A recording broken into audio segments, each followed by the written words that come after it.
Dear children, after the concept of domestic territory is clear to everyone, now we move on to the concept of normal resident. Now, who is a normal resident?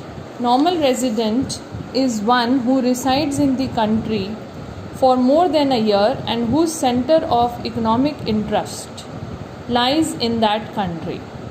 Now, what does this economic interest implies? Economic interest implies economic transactions like production or consumption or investment.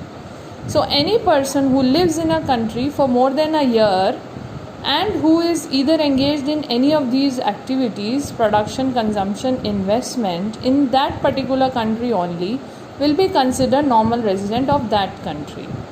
Now, there is one exception to this, except the diplomatic staff. Diplomatic staff means the employees working in the embassies. Okay, so let's see some of the components of normal resident. Normal residents include both individuals and institutions. Okay, so normal resident is not only a person, it can be individual also, and it can be institutions also. Institutions, both private and government institutions. Second, international organizations such as WHO, IMF in a country are not considered to be normal resident of any country because they are considered to be international organizations and hence they are not part or they are not the normal resident of any one particular country. Okay, because they are internationally operating. But the employees of these international organizations are treated residents of the economy in which either the headquarters are and where their stay is more than 1 year.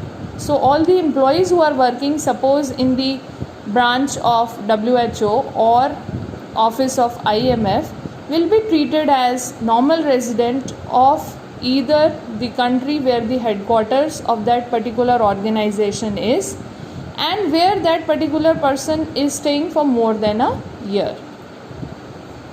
Example of this are Indians working in international organizations are considered as normal residents of India. Okay, suppose Indians are working in IMF branch located in Delhi. Now here they are staying for more than a year in India, so they are considered normal residents of India. Foreign visitors in India for holiday, medical treatment, studies, conference, cultural events are not considered normal residents of India, which means any person who is staying in a country for holiday or for medical treatment or any other conference or cultural event, then he will not be considered the normal resident of that particular country because he has come here for a temporary basis. Okay, so he will still remain the normal resident of the country to which he belonged, and hence if foreign visitors are coming to India, they are not considered as normal residents of India. Crew members of foreign vessels, commercial travelers are not considered normal residents of India. Now, suppose there is a flight from China which has landed in India. The pilot who has come here and who has come with the aircraft in India will not be considered the normal resident of India. He will still remain the normal resident of China only because again his stay over here is on temporary basis.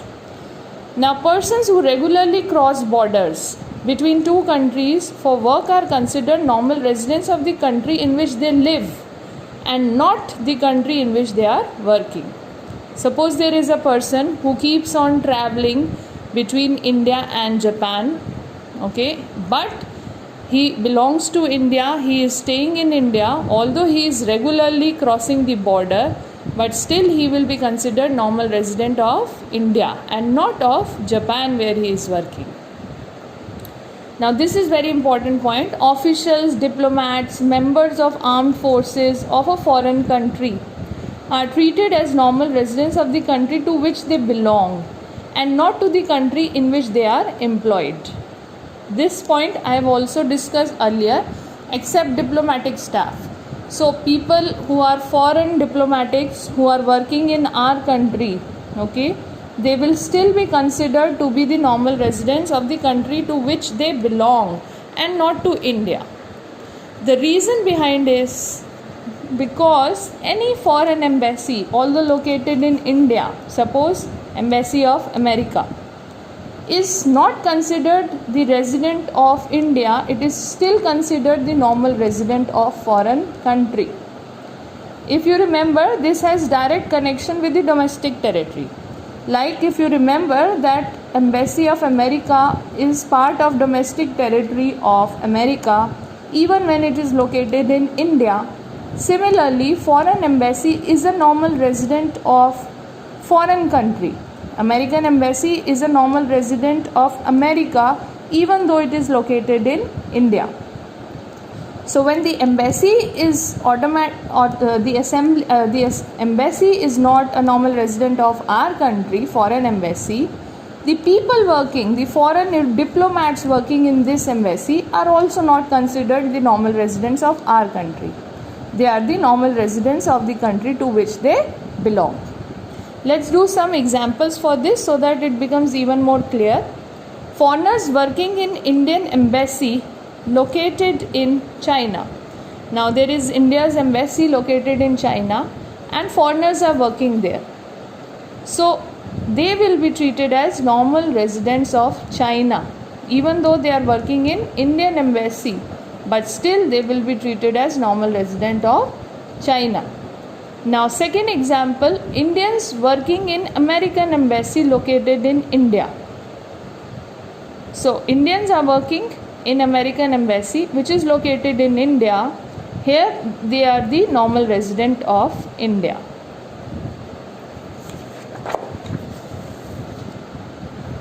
Now national income. Why we have done this concept of normal resident is because this has a direct link with the national income concept. Like domestic territory had a link with domestic income, here national income has the link with normal resident. Why? Because national income is the sum of total factor incomes which are rent, wages, interest and profit earned by the normal residents of the country during a period of an accounting year, whether the income is generated within the domestic territory or outside. This means just to check whether this will be included in national income or not, we have to check whether the income is earned by normal resident or not. If the factor income is earned by normal resident, then yes, it will be part of national income of the country. If it is not earned by the normal resident, then it will not be the part of national income of the country. Let's do some questions. What type of questions can be asked on this topic? Whether the following be part of domestic income and national income of India? This is the question. Now the first part is salary received by an Indian resident working in American embassy in India. Okay. So is it part of domestic income and national income? Just recall, for domestic income you have to check domestic territory. So how to check domestic territory? The name is American Embassy. Although located in India, you should recall that American Embassy is not part of India's domestic territory. Hence, just looking at American Embassy, you don't have to read the entire sentence even. Just remember, recall that American Embassy is not part of India's domestic territory and hence it is not part of India's domestic income. So the answer is no, not part of domestic income of India because American Embassy is not a part of India's domestic territory. Simple. And now how to check this same thing with respect to national income? For national income, you will check whether the resident is normal resident of India or not. Now, in entire sentence, you have to look at only two words, which is Indian resident.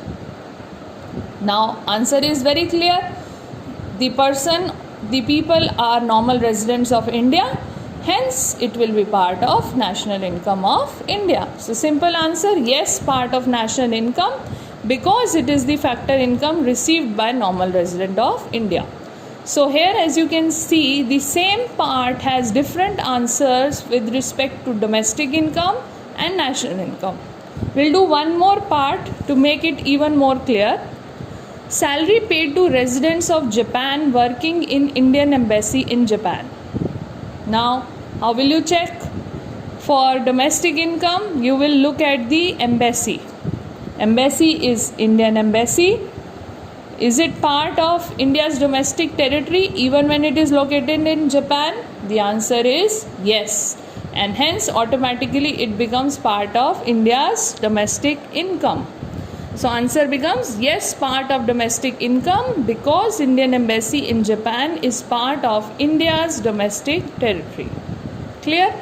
Now how to check national income? I have told you, you have to check the person whether he is the resident of India or not. Here we will look at only this much portion, residents of Japan, which means they are not the residents of India, and hence their income generated will not be part of India's national income.